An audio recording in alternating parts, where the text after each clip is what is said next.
আমার আল্লাহ তাআলা ডাক দিলেন, কোরআন অস্বীকার যারা করে, কোরআন হাদিস রাসূল যারা অস্বীকার করে, আল্লাহর আইন যারা অস্বীকার করে, আমার আল্লাহ তাআলা ডাক দিলেন, আমি যা নাজিল করেছি তোমাদের যদি কোনো সন্দেহ থাকে, আমার কোরআনের আমার সূরার বিরুদ্ধে একটি সূরা তোমরা নাজিল করো, আনয়ন করো, আমার সূরার বিরুদ্ধে আনয়ন করো।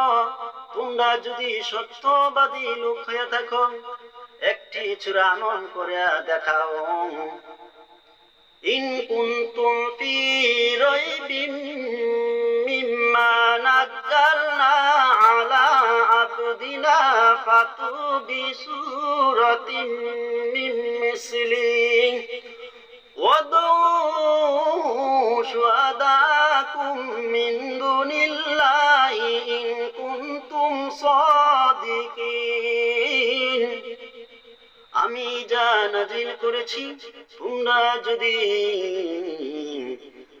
যদি না মানো, অস্বীকার করো, আমার আয়াতের বিরুদ্ধে একটি সূরা নাজিল করিয়া দেখাও। তোমরা যদি সত্যবাদী হয়ে থাকো, একটি সূরা নাজিল করো, নাজিল করিয়া দেখাও। তোমরা সকলকে একত্র করিয়া আহ্বান করো, সকল আল্লাহ ব্যতীত তোমাদের সকলকে একত্র করো, আল্লাহ ছাড়া একত্র করিয়া একটি সূরার বিরুদ্ধে তোমরা নাজিল করিয়া দেখাও, যদি তোমরা সত্যবাদী হইয়া থাকো। فإن لم تفعلوا ولن تفعلوا فاتقوا النار التي وقودها الناس والحجارة أعدت للكافرين। যদি আনয়ন না করো এবং কখনো করিতে পারিবে না, এবং কখনো করিতে পারবা না, যদি আনয়ন না করো এবং কখনো করিতে পারবা না, তবে আমার সেই জাহান্নামের আগুনকে ভয় করো। মানুষ যদি পাথর এবং লোহা হয়ে যায়,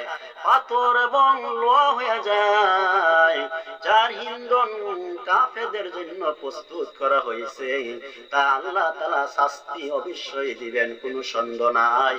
আল্লাহর আইন যারা অস্বীকার করবে, কোনো সন্দেহ নাই, তাদের জন্য আছে জাহান্নাম, তাদের জন্য জাহান্নাম।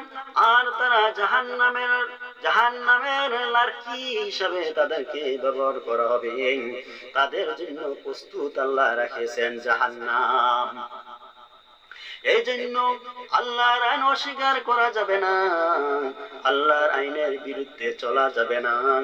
আমার আল্লাহ একমাত্র সৃষ্টি করেছেন ইবাদত করার জন্য সৃষ্টি করেছেন। আমরা অবশ্যই আল্লাহর ইবাদত করতে হবে, আমরা কাজের সময় কাজ করতে হবে, ইবাদতের সময় ইবাদত করতে হবে।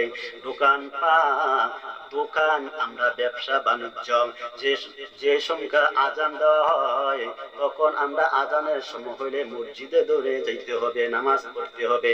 এটা কোরআনের আইন, আল্লাহর আইন, রাসূল সাল্লাল্লাহু আলাইহি সাল্লামের হুকুম, আল্লাহর হুকুম, মুসলমানের হুকুম, কোরআনের আইন। বাইরে চলা যাবে না। বাইরে যদি চলো, আল্লাহর কাছে একদিন হিসাব দিতে হবে। কারণ কিরামান কাতিবিন, ফেরেশতা লেখক, ফেরেশতা সবকিছু জানেন, শুনেন, দেখেন। ইয়ালামুনা মা তাফআলুন, তারা জানেন সবকিছু আমরা যা করি, সবকিছু তারা লিখতে থাকেন। আর আমরা যখন কবরে যাব, আল্লাহ তাআলা হিসাব নেবেন, সবকিছু কম্পিউটার মতন ভাষা উঠবে। ওয়া হুসিলা মা ফিস সুদূর, অন্তরে যা আছে তা সবকিছু প্রকাশ হয়ে যাবে।